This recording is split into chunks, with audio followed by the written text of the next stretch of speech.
మధ్యలో మీరు మీరు శరత్ బాబు గారు ఒక అది మనసు బంధం అని చెప్పాలా, చెప్పచ్చా? మనసు బంధమే. నేను బాగా అనుకున్నాను, ఆయన కొంచెం అనుకుని వదిలేశారు. ఇప్పుడు ఆయన ఉన్నా కూడా చెప్పేదాన్నేమో, లేరు కాబట్టి ఇంకా ఫ్రాంక్గా చెప్తాను.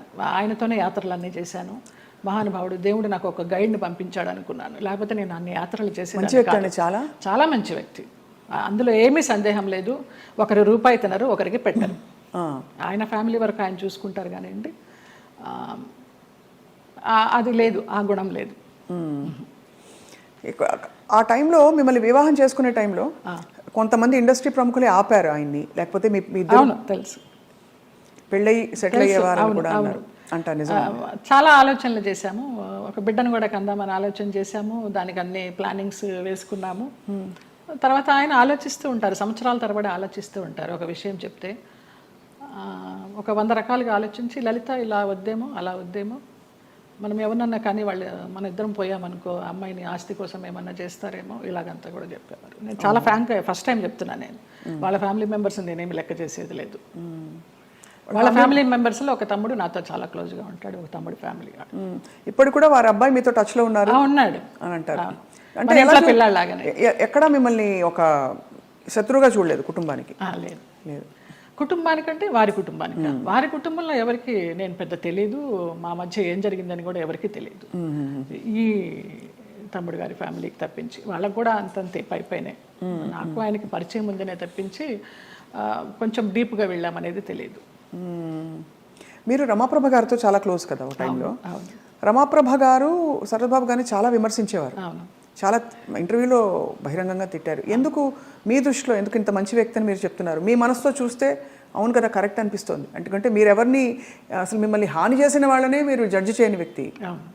అలాంటిది అసలు అంటే మనం ఒకవైపునే విని చెప్పలేము కదా, మరి జడ్జ్ చేయలేము కదా. మరి అప్పుడు వాళ్ళిద్దరు కలిసి ఉన్న పరిస్థితుల్లో ఏం జరిగిందో అది నేను కూడా చెప్పలేను. కానీ నా వరకు ఆయన చాలా మంచి వ్యక్తి, చాలా మంచి వ్యక్తి. ఏ విషయంలో మీకు నమ్మకం కలిగింది? ఫర్ ఎగ్జాంపుల్, అంటే మీరు చూసిన అనుభవాల్ని బట్టి మనని ఇతను హింసించడు, మన డబ్బులు తీసుకోడు, లేదు వేరే విధంగా వేధించడు, కంట్రోల్ చేయడు, ఇలా రకరకాల కేటగిరీల్లో మనం తిన్న దెబ్బల్ని బట్టి ఆ విషయంలో మనకు నమ్మకం కలుగుతుంది. ఏ విషయంలో మీకు ఒక భరోసా కలిగింది ఆయన? నాకు తెలియదు, నా అంతటి నేనే మామూలుగా బాబా బాబా అని పిలిచేదాన్ని, వెళ్ళేదాన్ని. రమాప్రభ గారి కోసం అక్కకి ఏమన్నా చేయండి బాబా అనేదాన్ని. అక్కకి చాలా చేశానమ్మా, ఇంకా నేను చేయాల్సింది ఏమీ లేదు అనేసి అనేవారు. అలాగా నేను ఈ గుళ్ళు వెళ్తాను, ఆ గుళ్ళు వెళ్తాను, ఈ పురాణాలు చదువుతానంటే ఆయన దగ్గర కూర్చుంటే గంటలు గంటలు అలాగా టైం పాస్ అయిపోయేది. అప్పుడు నేను ఒక ఆడదాన్ని అనే అభ్యంతరం లేకపోతే మీ వెంట తీసుకెళ్ళడానికి, మీరు యాత్రలకు వెళ్ళినప్పుడు నాకు చెప్పండి బాబా, నేను వస్తాను అనేదాన్ని. అలాగా మా యాత్ర సాగిందనమాట. ఇంకా ఆయన లలిత లలిత అని పిలవడము, క్లోజ్ అయినామని చెప్పాలి. దాదాపు మీకు అంటే గృహస్థాశ్రమం లేకపోయినా వానప్రస్థాశ్రమం లాంటిది తొందరగా ఫాస్ట్ ఫార్వర్డ్ మోడ్లో కర్మలు అయిపోతాయి చూడండి. ఇప్పుడు మనం అనుభవించడానికి వచ్చిన కర్మలు అయిపోవాలంటారు కదా, అలా మీకు ఏదో రాసి పెట్టినట్టు మీరు దాన్ని అటాచ్ అయ్యారు, మళ్ళీ డిటాచ్ అయిపోయారు. అవును, ఆయన ఒక విషయంలో బాధపడుతున్నప్పుడు చిట్టిబాబు గారు వాళ్ళే చెప్పారు, పోనీలో నీకు భగవంతుడు ఆయన్ని గైడ్ కింద పంపించాడు నువ్వు యాత్రలు చేయడానికి.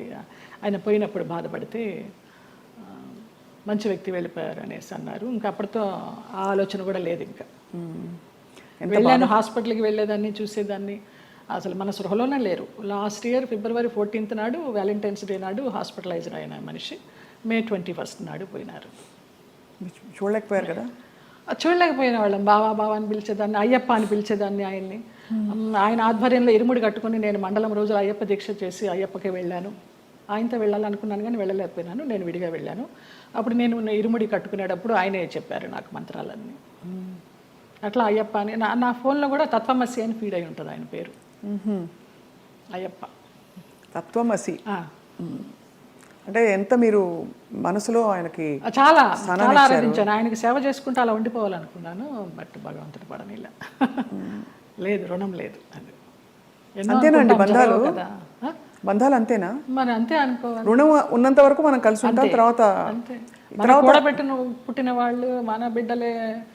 అలాంటప్పుడు ఇంకా బయట నుంచి ఎక్కడో వచ్చిన వాళ్ళు ఆ రుణం ఉన్నంత వరకే ఉంటారు. అది రుణాన్ని బంధరూపేణ పశుపత్ని సుతాలయ. మీరు ఎప్పుడైనా మీరు విడిపోయాక ఎప్పుడైనా మీరిద్దరు ఎదురెదురయ్యాల్సిన పరిస్థితులు వచ్చాయా? నేను మామూలుగా ఉంటే తనే మాట్లాడు, నాకేం గిల్టీ? నేనేమైనా దొంగతనం చేశానా? ఏమైనా తీసుకొచ్చానా? ఎప్పుడైనా ఎదురయ్యారా? చాలాసార్లు. ఏంటి అప్పుడు మీ ఇద్దరు రియాక్షన్? నేను మామూలుగా అలా అని తిరుగుతూ ఉంటాను అందరితో, నమ్మని ఇలా పెట్టి అయ్యో పాపం అనిపించింది. ఎందుకు అంత రియాక్షను? అతన్ని నేనేం తినలేదు కదా, అతని ఇంటికి నేను వెళ్ళి ఉండాల.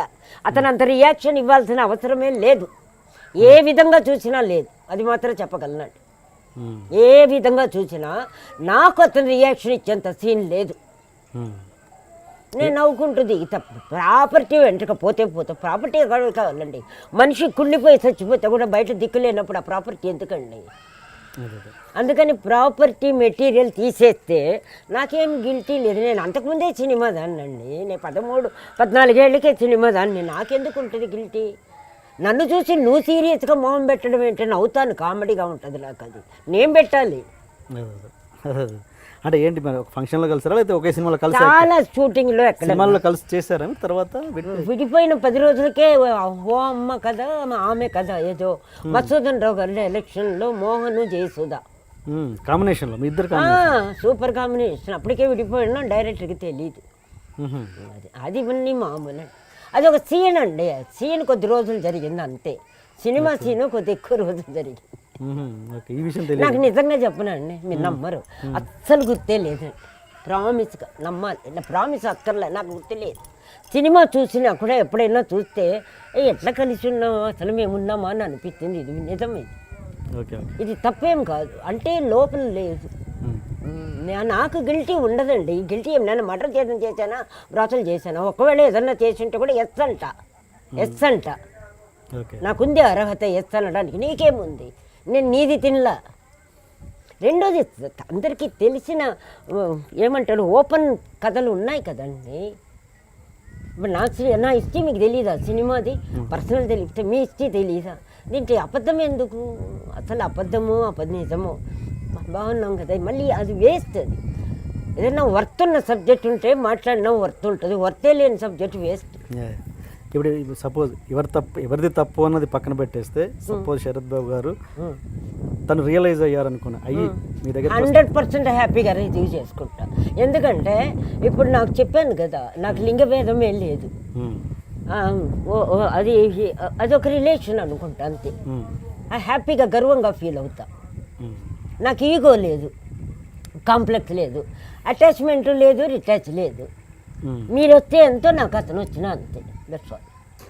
నాకు లేదు, అవన్నీ దాటిపోయిందండి. మరి ఆ ప్రాప్తం వచ్చింది, ప్రాప్తం రిలీజ్ అయ్యారు, థ్యాంక్స్ బాబా అంట. నిజం అది. ముందులాగా అట్లా ఏది ఉండదండి, ఏ విషయంలోనూ లేదు.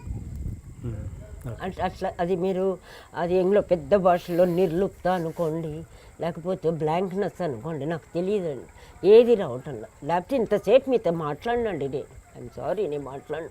బిందమ్మ కాదు, ఎవరు చెప్పినా సరే నేను ఇండివిజువల్. బట్ ఒక ధర్మం, ఒక న్యాయం, చిన్న కర్టసీ అని చెప్పాను అంతే.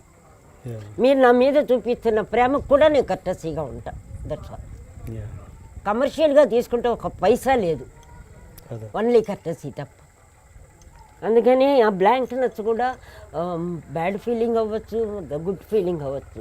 ఆ ఫీలింగ్తో నాకు లాభం లేనప్పుడు ఫీల్ అవ్వడం కూడా వేస్ట్ అనిపిస్తుంది అంతే. నేను ఫీల్ అయిన దానివల్ల నాకు ఏమైనా పరిష్కారం ఉందా? లేదు. అలా ఉన్నప్పుడు ఫీలింగ్ ఎందుకు వేస్ట్ చేయటం టైంని? అట్లా అయిపోయింది మైండ్. అది బ్లాంక్నెస్ కూడా అవ్వదు. అందుకని ఇది జరగాలని ఉంది, జరుగుతోంది, ఓకే, అట్లా అయిపోయింది. అంటే అర్థమైంది. అది కూడా ఎందుకు వచ్చిందో అది కూడా గాడ్ గిఫ్టే. ఆ ఫీలింగ్ ఉందంతా ఇదేంటి అది లేదు.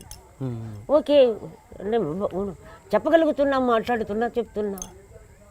వచ్చినా హ్యాపీ, మీరు రాకపోయినా హ్యాపీ. అలా అయిపోయింది నా లైఫ్. నాకు వద్దు, ఇస్తే ఇవ్వండి, అంటే ఏదైనా ఆనందం ఇవ్వండి, హ్యాపీనెస్ ఇవ్వండి, ఫుడ్ పెట్టండి, బయట ఊరికి తీసుకెళ్ళి, ఏదైనా నాకు వస్తే దాన్ని రిజీవ్ చేసి ఎంజాయ్ చేస్తా. రాలేదనుకుంటే ఇంకా హ్యాపీ ఎంజాయ్ కుట్టుకుంటా, టీవీ చూస్తా, పూలు పెడతా, రొటీన్.